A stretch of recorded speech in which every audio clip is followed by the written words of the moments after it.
one moment of royal ceremony turned into political chaos.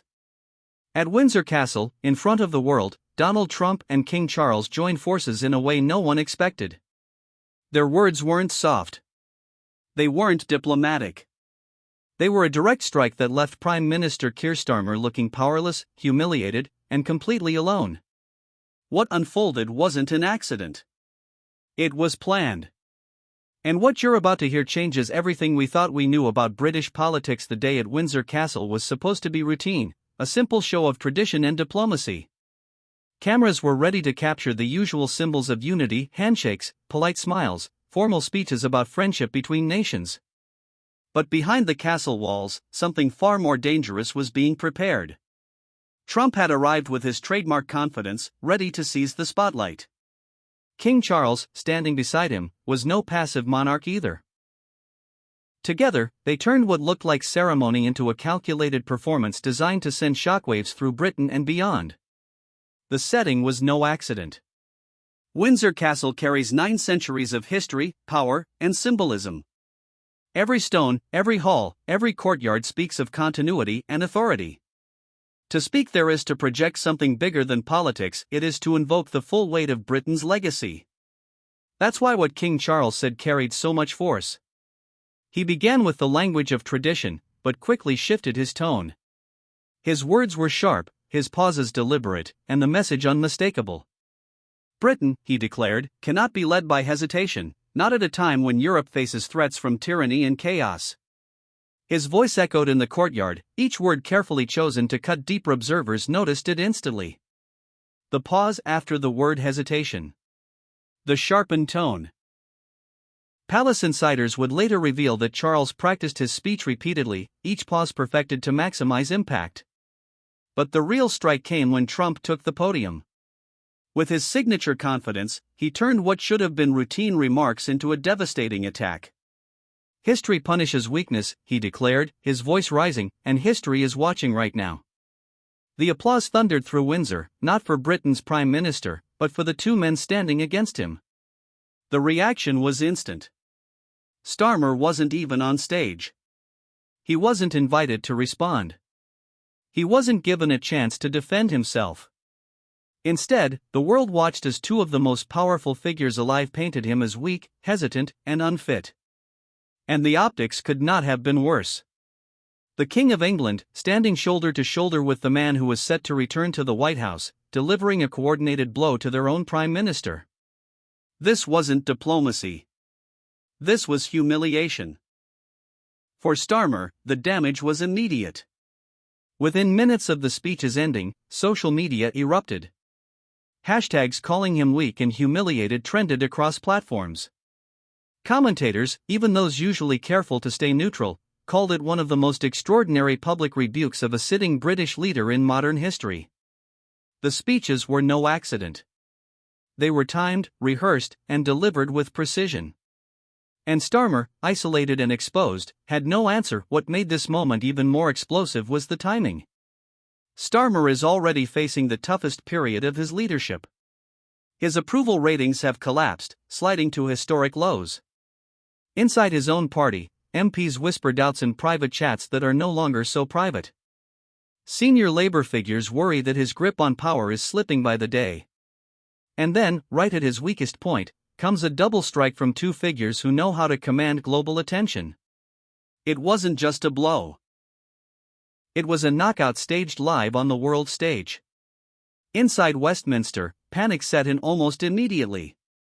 By the time the Windsor speeches ended, Labour whips were already fielding messages from nervous MPs. Some were asking bluntly, can Starmer survive this? Others questioned whether his leadership was now damaging the party beyond repair. By midnight, sources confirmed, at least a dozen MPs had contacted senior figures demanding urgent crisis meetings. A shadow cabinet conference call went long into the night, one participant describing the atmosphere as damage control, pure damage control. But the crisis wasn't confined to Britain. Across Europe, the reaction was swift and unforgiving. French officials quietly distanced themselves from Starmer's leadership, praising instead the king's clarity and Trump's strength. In Berlin, the message was sharper: Europe needs partners who can project strong voices. The subtext was clear: Starmer wasn't one of them. What was supposed to be a display of transatlantic unity had turned into an international embarrassment for the sitting Prime Minister. The visuals made it even worse. Two men, the King of England and the incoming President of the United States, standing shoulder to shoulder, projecting confidence and authority. And the actual Prime Minister? Nowhere to be seen. The optics could not have been more brutal. It painted a picture that no statement from Downing Street could undo: Britain's leader reduced to a bystander in his own country, overshadowed by his monarch and humiliated by America's most powerful political force. Meanwhile, social media lit up with fury and mockery. Within half an hour, #StarmerHumiliated was trending across multiple platforms. Conservative MPs shared clips of the speeches with cutting captions. Nigel Farage called it the most humiliating moment for a British leader in modern times. Even traditionally neutral commentators described the Windsor showdown as unprecedented and constitutionally explosive. For ordinary voters watching at home, the message was unavoidable. Their Prime Minister had just been publicly undermined in the most dramatic way possible. And behind the headlines, something even more alarming was unfolding. This wasn't a slip, or a coincidence, or a moment of bad optics.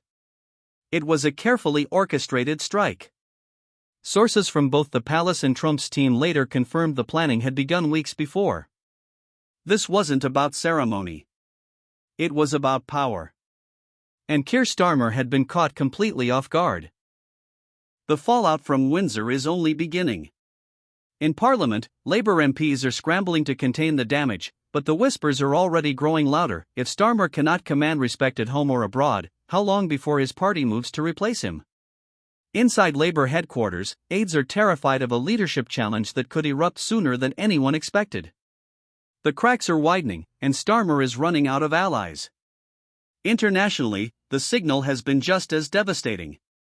When a king and an incoming US president feel comfortable publicly undermining Britain's Prime Minister, the world takes notice. China and Russia wasted no time, blasting headlines about a weak Britain in political chaos. Even Britain's closest partners are beginning to question its stability under Starmer's leadership. Investors are watching nervously, the pound slipping as markets brace for uncertainty. Every ripple from Windsor is shaking the very foundations of Britain's political credibility. And that's the point: this was never just about one speech. It was never just about ceremony.